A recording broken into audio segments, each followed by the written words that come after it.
Halo sahabat inovasi, jumpa bersama saya Yosi Fatrianti dari Badan Litbang Provinsi Sumatera Selatan dalam acara One Day One Innovation. Satu hari, satu inovasi, tiada hari tanpa inovasi.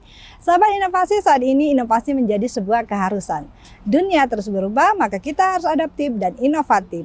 Untuk menginspirasi, kami hadir dengan para inovator hebat dengan inovasi-inovasinya dalam acara One Day One Innovation.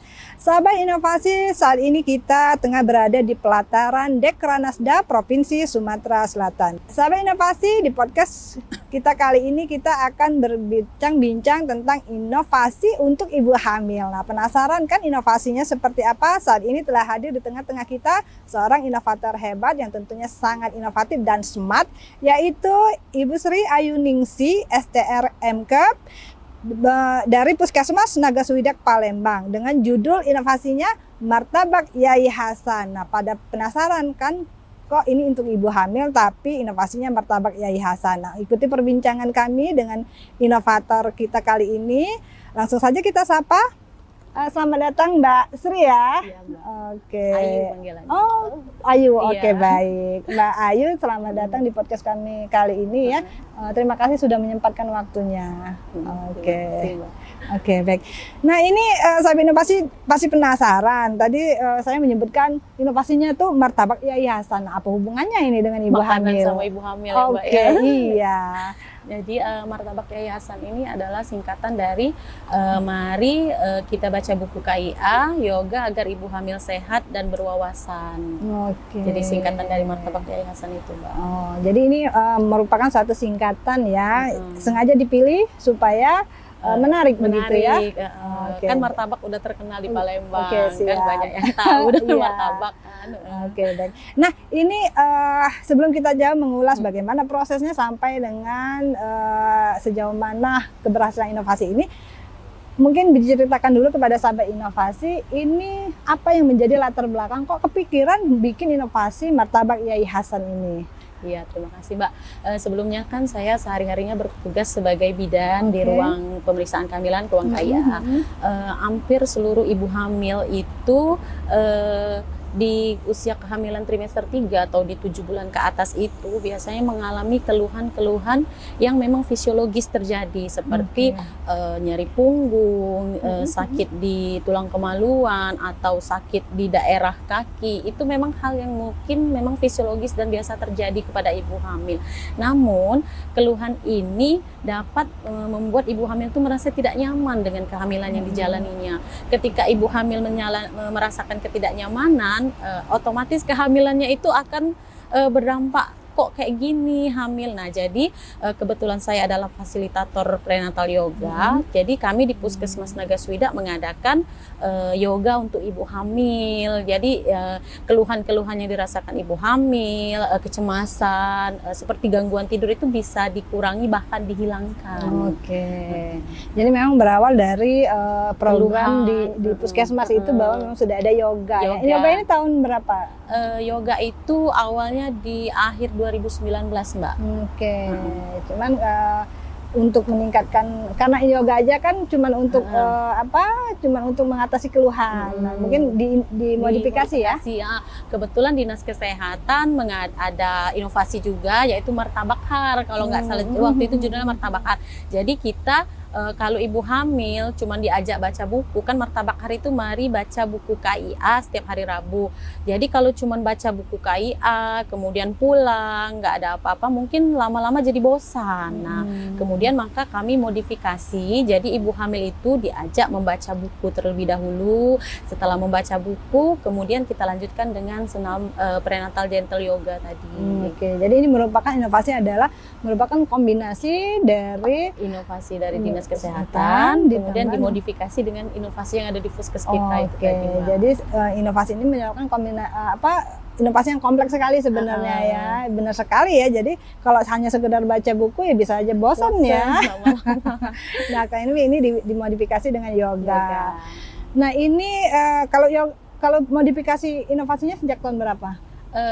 kebetulan nggak lama setelah saya adakan prenatal yoga di Puskes, kemudian Dinas Kesehatan juga mengadakan inovasi. Jadi bisa langsung dimodifikasi tahun itulah 2019 itulah Mbak. Oke, jadi sudah cukup lama 2019 ini ke hampir 3 tahun ya.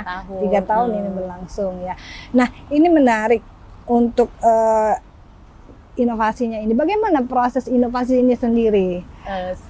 Proses perjalanannya di tahun 2019 kita mulai yoga sampai dengan adanya COVID, kita sempat terhenti Mbak, terhenti karena memang kan ada keterbatasan untuk mengadakan kumpul gitu. Jadi kita sempat terhenti di tahun 2020. Kemudian sekitar ketika COVID sudah agak mereda dan kita sudah boleh dengan menjaga jarak, sudah bisa, kita kemudian adakan lagi di akhir 2021.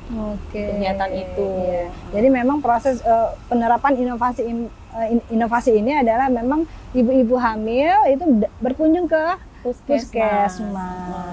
Jadi di sana mereka bersama-sama melakukan inovasi setiap hari atau berapa hari? Kebetulan jam yang agak enak puskesmas agak nggak terlalu crowded, itu kan hari Sabtu. Jadi kita biasanya mengadakannya di hari Sabtu, setiap hari Sabtu. Jadi mulai dari membaca buku sampai ke yoga itu sekitar 2 jam ya? Kurang lebih 2 jam. Ya. Jadi ini sebenarnya efektif ya. Nah, selain ini sudah berlangsung lama dan sampai sekarang pun masih dilaksanakan ya. Nah, tentu saja dalam penerapan inovasi ini ada tantangan. Selain COVID, apakah ada tantangan lain atau hambatan lain dalam penerapannya? Karena prenatal yoga ini kan kayaknya sudah membooming, ibu-ibu hamil tuh banyak yang kepengen ikut kan, tapi karena keterbatasan tempat, sarana kan kita maksimal yoga hamil itu cuma untuk 10 orang.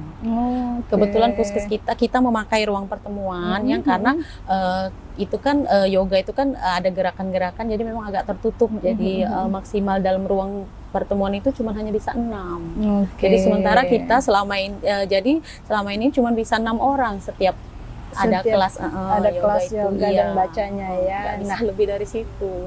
Nah, untuk kelas martabak Yai Hasan lah boleh dibilang gitu ya. Ini berapa lama? Apakah 6 orang itu?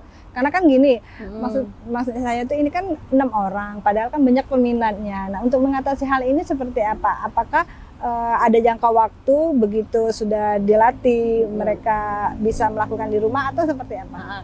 Jadi kan 6 orang ini kita kasih gerakan, kita ajarkan gerakan, misalnya dia ada keluhan ini, gerakannya seperti ini. Jadi ibu-ibu hamil yang sudah ikut kelas prenatal yoga ini, kelas martabak Yai Hasan ini, jadi ketika dia ada keluhan lagi, dia cukup berkonsultasi di grup. Kita kebetulan ada grup ibu hamil Mbak di Puskesmas Naga Swida.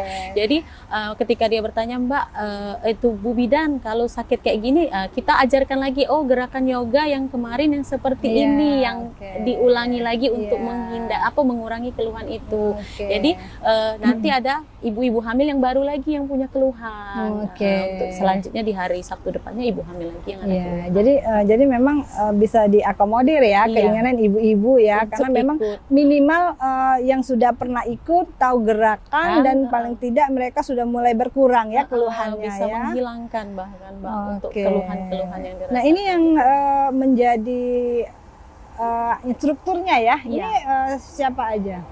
Kebetulan yang ikut pelatihan ini baru saya saja Mbak di Puskes ini kan.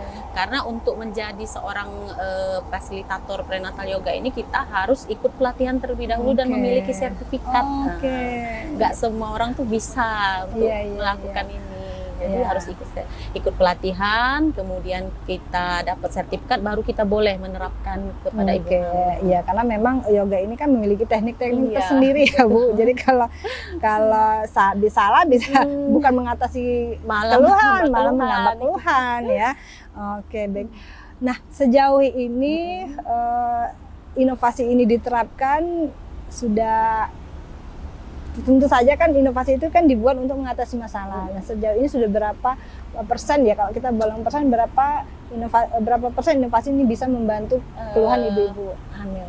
Jadi Mbak, kan ada buku KIA tuh Mbak. Selama ini ibu hamil itu kan kalau periksa dapat buku, pulang ke rumah buku disimpan. kemudian bulan depan periksa lagi, baru bukunya dibawa lagi. Nah, jadi dengan adanya Martabak Kyai Hasan ini, ibu hamil itu minimal dia sudah terpapar dengan buku dan isi-isi dari buku KIA ini. Kan karena buku KIA itu penting sekali isinya, dari mulai kehamilan, persalinan, sampai dengan bayi dan balita berumur 5 tahun. Jadi ibu hamil itu sudah bisa baca. Jadi minimal mereka tahu ketika ada masalah atau tanda bahaya, mereka udah tahu, oh ini kayaknya bahaya, tanda bahaya kehamilan. Mereka bisa tahu, jadi bisa cepat ke tenaga kesehatan, jadi ikut menurunkan angka kematian ibu. Ketika keluar air-air, artinya ini sudah bukan normal. Nah, jadi mereka tahu dengan membaca buku itu, jadi dampaknya mereka mengerti. Iya, setidaknya itu akan berdampak pada penurunan angka kematian ibu hamil ya. Nah, inovasinya sangat bermanfaat sekali tentunya Mbak Ayu ya. Nah, mungkin kedepannya ini ada harapan-harapan tersendiri untuk inovasinya. Mungkin saya mau mengembangkan lebih. Tadi kan cuma ada bonifikasi dua buku, membaca dan yoga. Nah, mungkin nanti kedepannya ada harapan-harapan lain? Harapan-harapan lain nanti semoga ini bisa berkembang di puskes-puskes lain. Ya, jadi di tempat lain juga ada gitu kan. Jadi semua ibu hamil itu bisa ikut. Enggak hanya selama ini kan kita hanya di wilayah kerja puskes kita saja Mbak yang ikut gitu. Nah, jadi harapannya semoga di tempat lain juga bisa ikut dan bisa merasakan juga manfaat inovasi ini tadi. Baik. Nah, Mbak Ayu ini karena keterbatasan waktu Mbak Ayu ya, sebenarnya banyak lagi ini karena menarik. Nah, mungkin sebelum kita tutup perbincangan kita hari ini, ada yang ingin disampaikan kepada tim-tim inovasi yang tentunya sangat mendukung inovasi ini. Terima kasih saya telah diundang di sini. Jadi kedepannya semoga bisa akan lebih banyak inovasi-inovasi yang lebih yang lebih menarik, yang bisa bermanfaat untuk khususnya saya di bidang kesehatan, untuk ibu-ibu hamil yang lain juga. Nah, Mbak Ayu, sebelum kita mengakhiri perbincangan kita kali ini, mungkin ada yang ingin disampaikan kepada tim-tim pendukung inovasinya, silakan. Kepada tim pendukung, terutama Kepala Puskesmas yang sudah sangat mendukung kegiatan ini dalam hal sarana, prasarana, dan dukungan-dukungan dan ide-ide, serta tim-tim yang lain yang ada di belakang layar. Saya ucapkan terima kasih dengan ada ini, jadi inovasi ini bisa berjalan dengan lancar. Terima kasih Mbak Ayu atas kehadirannya di podcast kami. Kami mengharapkan lagi kehadirannya, tentu saja dengan inovasi-inovasinya yang lain ya tentunya. Amin. Mudah-mudahan Mbak ya. Baik, terima kasih. Baik, sahabat inovasi, demikianlah perbincangan kita dengan inovator kita kali ini. Tentu saja apa yang disampaikan oleh Mbak Ayu ya, semoga menjadi inspirasi bagi sahabat inovasi untuk tetap berinovasi, tentu saja dengan jurus 4S kita. Setiap orang adalah inovator, setiap masalah peluang inovasi, setiap solusi harus sinergi, dan setiap inovasi harus konkret hasilnya. Salam inovasi.